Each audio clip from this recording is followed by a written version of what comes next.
Hi guys, welcome back to my channel. I hope you're having an awesome and blessed day today. Today's video is on a few topics. Foods that I started eating after my diagnosis, foods that I had to cut out of my diet, some kidney friendly foods, and foods that are bad for your kidney.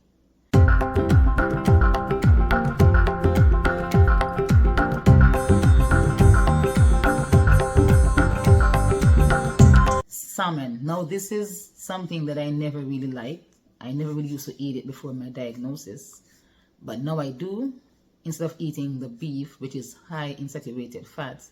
And salmon is also high in omega-3 fatty acids. Plant-based milk. Although I was never big on drinking milk, I switched it out with plant-based milk. I mostly drink the oat milk and the cashew milk. I don't drink almond milk. It just has a weird taste to me.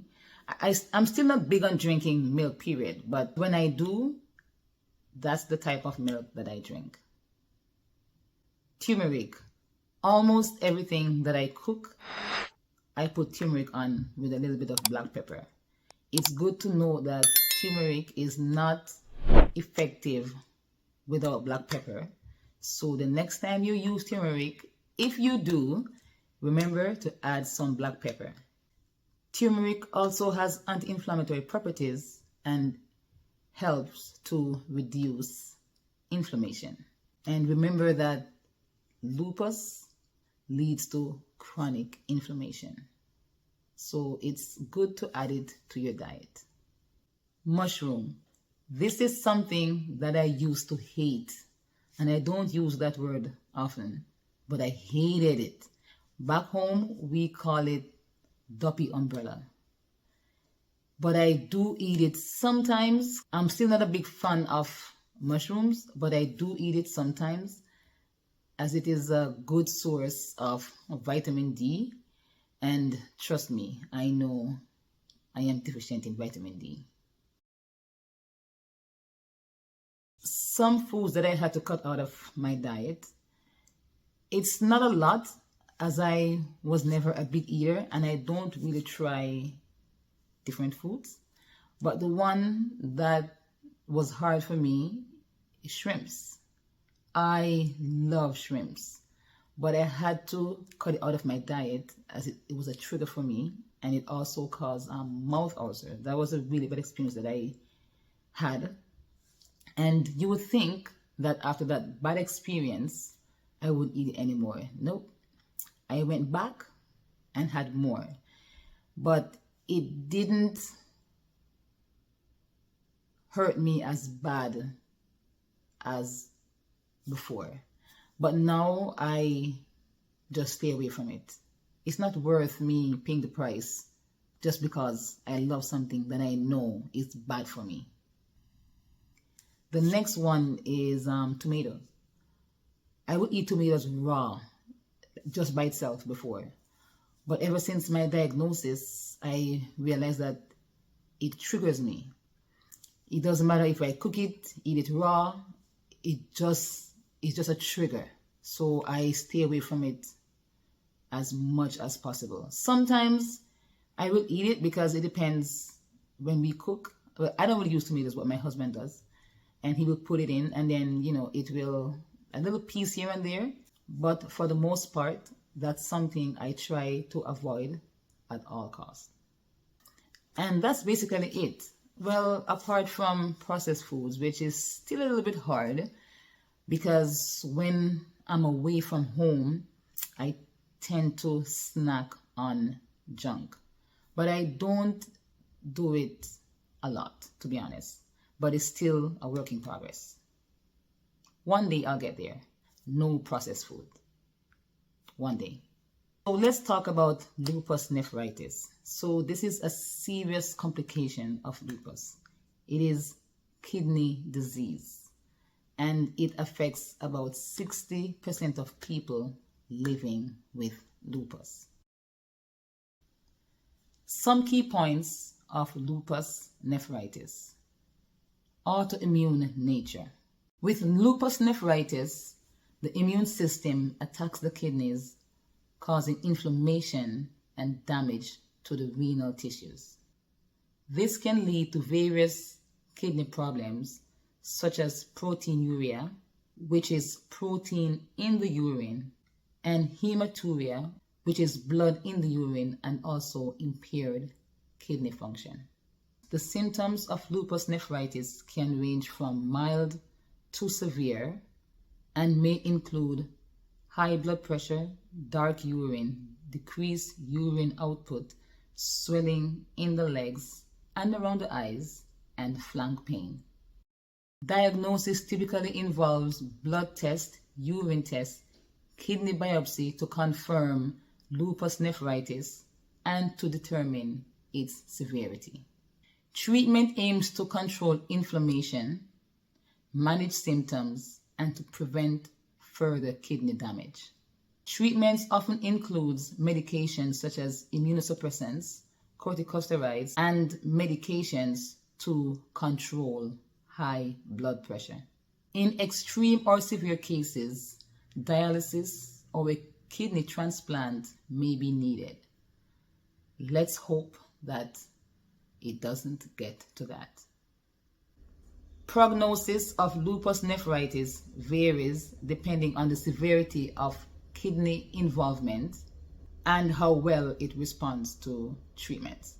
With early diagnosis and proper management, some people with lupus can go into remission and have a good long-term outcome.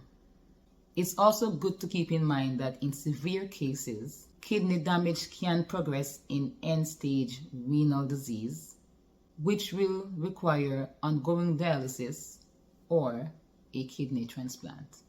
People with lupus nephritis require ongoing medical care and monitoring to assess kidney function, adjust treatments, and manage any related complications. Foods that are bad for your kidneys. Excess protein. Consuming too much protein, especially animal protein, can put a strain on the kidneys as they need to process the byproducts of protein metabolism. It's very important to have a balanced and moderate intake of protein. Consuming too much salt can increase your blood pressure and can affect your kidneys. High blood pressure is one of the leading causes of kidney disease. So avoid processed food, fast food, and limit your salt intake. Processed meats such as sausages, bacon, and hot dogs contains high levels of preservatives and salt, which can be very harmful to your kidneys. Sugary drinks. Sodas and sweetened fruit juices are high in sugar and can contribute to weight gain and obesity, and these are risk factors for diabetes and kidney disease.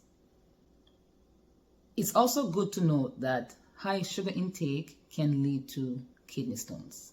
Caffeine can lead to high blood pressure, which can cause increased stress to your kidneys. Moderate caffeine consumption is generally safe for most people, but please try to avoid the excessive amount of caffeine.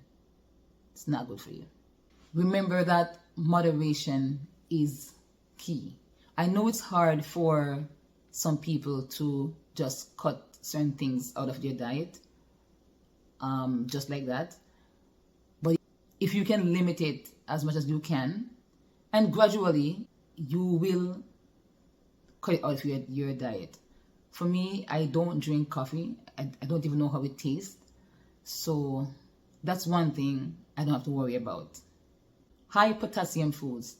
If you have kidney problems, you may want to consider cutting out high potassium foods out of your diet. These are bananas, oranges, potatoes, and tomatoes.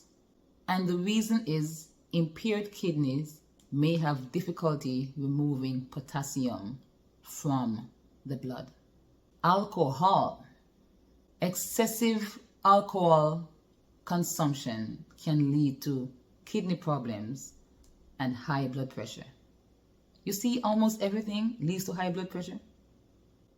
This can also dehydrate the body, which can affect your kidney function. I don't drink alcohol, but I know that a lot of people, they just drink alcohol and they don't know that they need to take water breaks.